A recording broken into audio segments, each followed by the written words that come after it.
Alright, welcome to the show, Ian McElhinney, Sir Barristan Selmy himself. Hello there. Here on the Jibber Jabber, J-Mac. So, here at Edinburgh Comic Con, we're stood here with the man himself, Sir Barristan Selmy from Game of Thrones. And there's a few questions I want to ask you about the upcoming season. I've actually watched quite a lot of your interviews previous. Yeah. The stuff you've got to say is really good and enticing. One thing you actually touched upon was the Winds of Winter book and the TV show. The Winds of Winter is yet to be released. Yeah. And we've got the TV show that's finished, Yeah. ready to go. And it was how it was going to come together. Yeah. And how interesting it could be for two different endings. Yeah. Do you want there to be two different endings? Yes, I do actually, and I think there's a chance that there will be. I met George Martin only the once, and it was during season 1. Wow. And we were chatting away about it, and he was saying to me how Captain Barristan has a really interesting journey and really comes into his own in episode 5, which ultimately was a disappointment for me because he didn't come into his own in the TV series. But anyway, we'll leave that on her. But you know, he said for him there were 7 books, and he obviously didn't say how he intended it to end. I have heard since that there was an agreement between George and the boys that, necessarily because they're very different media and they can develop in different ways, that there might be some divergence between the two storylines. Fair enough, that was accepted. The other thing I think that they agreed is that he would not release 6 and 7 until after the series had completed, so as not to preempt how it would end. Yes. Which I can understand. So, as far as I'm aware, the rumor is that George has actually written 6 and 7, and that they will be published after season 8 plays. I hope that's right. I'd be really disappointed if it isn't, because I've read the books up to the point that I could. And Barristan, of course, was still in the books. I'm fascinated to know how he will take it forward. And because the series has diverged from it, they could have agreed, well, whatever journey we make, let's arrive at the same point. But they might not. And I actually don't mind if they don't. I'm interested in his journey, and I'm interested in their journey. Yeah. If it turns out to be a slightly different journey, well, so be it.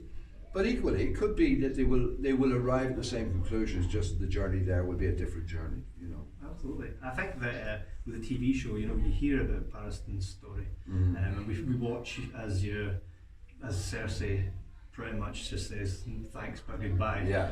And Barristan then wants to fight for something but that passion. Yeah. So yeah. From here's the job I have to do because I've sworn to it, to here's the job I want to do. Yeah. And then we see Barristan fall. I'd like there to have been more on the Barristan character, just to kind of see, because he's an honourable man, he's like Ned Stark. He is, yeah. I would like to have seen more of the Barristan character, and it's kind of set up because the first time you meet Barristan, I think, is with Ned Stark, and they're both talking about their own sense of what it is to be a soldier and a knight. And Ned is actually saying, I'm glad I didn't have to face you in the battlefield because I don't know how that would have ended, So there's a sense of mutual respect, mutual admiration. And when characters like Ned goes, and he goes very early, you want there to be characters who appear to have integrity running through the story. Absolutely. Barristan was one of those. He was Davos Seaworthy is another one of those. Yes. And there's not too many of them, and you kind of feel a bit cheated if you take them away. So I mean, I did argue with the showrunners at the time about what I thought was a lack of wisdom in getting rid of the character at that point. But I mean, at the end of the day, they control it. They know why they're doing what they're doing, or why they want to do it their way. So I'm not going to change anybody's mind on that. But I did feel that there was an opportunity. I still feel to this day there was an opportunity missed, and that's part of why I'm fascinated to see what George does with the books. Absolutely.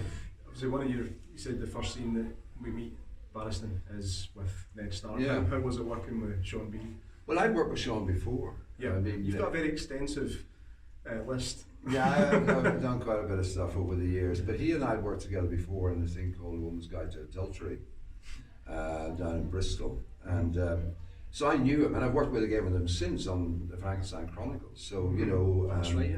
So we there was nothing unfamiliar about that.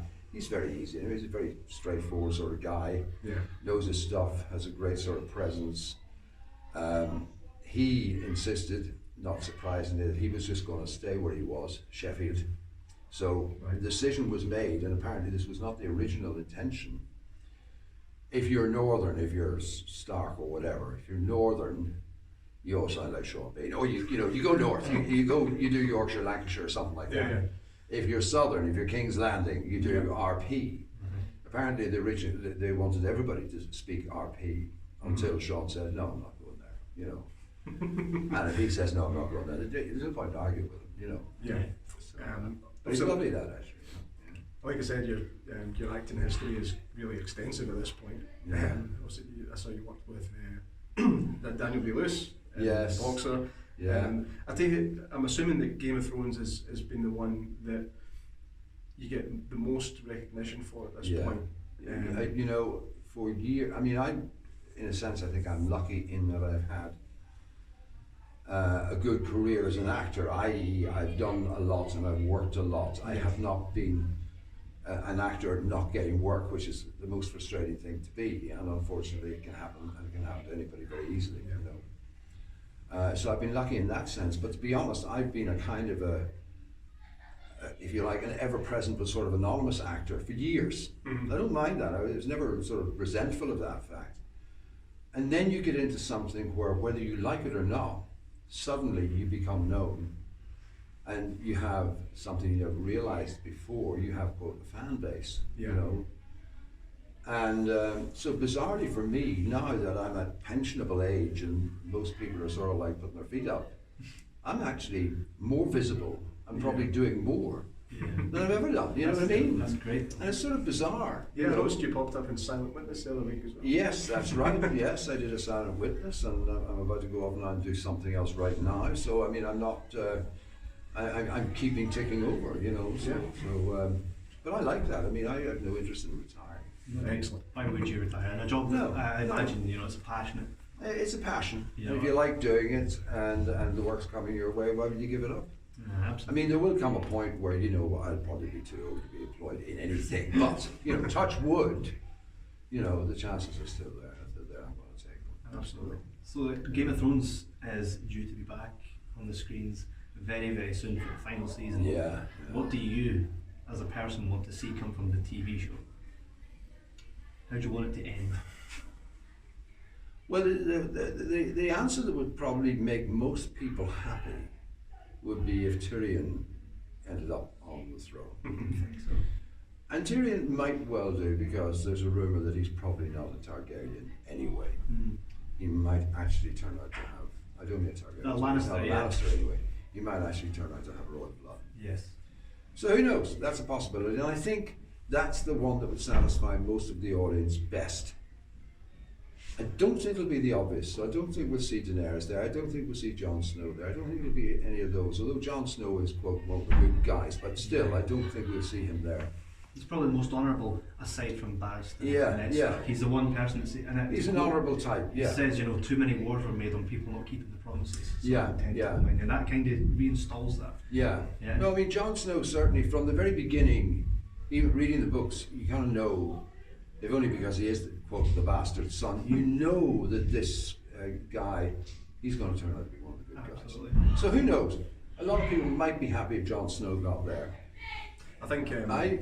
Sorry. No, you go for it. I was just going to say that Game of Thrones very much stays away from being predictable. You never know what's going to happen, and I think to go with the obvious choice, like you said, it'll disappoint. No, I don't think that's. I really don't think that's going to happen. Yeah.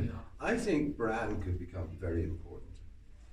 It started, if you remember, I think it's a Stark story ultimately, and if some people say, well, George has already said it, don't expect a happy ending, so why should we try and give it a happy ending? But I kind of feel it started with the Starks, it should finish with the Starks. It started in a way with this very promising young kid being pushed out of a window, and his whole life thereafter ever changed. So it doesn't seem to me strange if you come back to Bran. And Bran is now a character with special powers. Bran could prove to be, somebody who could end up on the throne, and that wouldn't surprise me. And I personally wouldn't have a problem with that.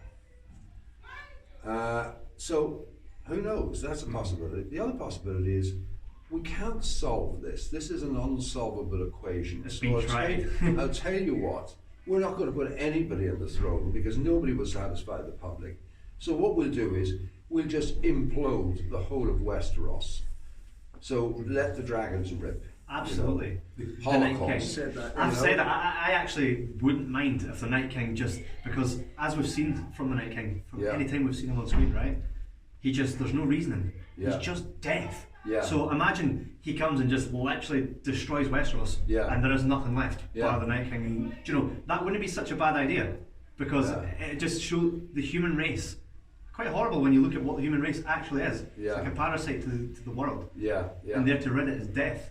Quite poetic, but I don't know if I'm coming on a bit strong, but I just think, it wouldn't be the worst. It really wouldn't be the worst ending, because it is going to be hard to destroy these. You know, this could be a new biblical truth. You know, here. I would like to. I just go after seeing the Night King destroy Westeros. I just like called it. Called it. I mean, I genuinely think, you know. All right, we can't give you an answer that'll satisfy any or most of you. So I'll tell you what, we're just getting rid of the whole damn lot. Absolutely, and everybody's too busy stabbing each other in the back. To really focus on the main enemy, which has been like since Jon proved that the White Walkers were real. He's been trying to unify everybody, and that is a lesson that really should serve to everybody. There are bigger enemies in the world than each other. Climate change, whatever. There are bigger enemies. If we don't unite, then we are just all destined. I mean, if it is a parable for today, you know, that could be the answer. Absolutely. There we go. So it's been a pleasure to have you on the Jibber Jabber Pleasure podcast. for me. Hopefully Cheers, to see guys. you again. All the best. And looking forward to the final season of Game of Thrones. I take it you'll be watching. I will indeed be watching. I don't know if I'll watch week by week or if I'll find a way to sort of like, you know, fast forward through it. But you know, I will watch. Yeah. Barristan Selmy.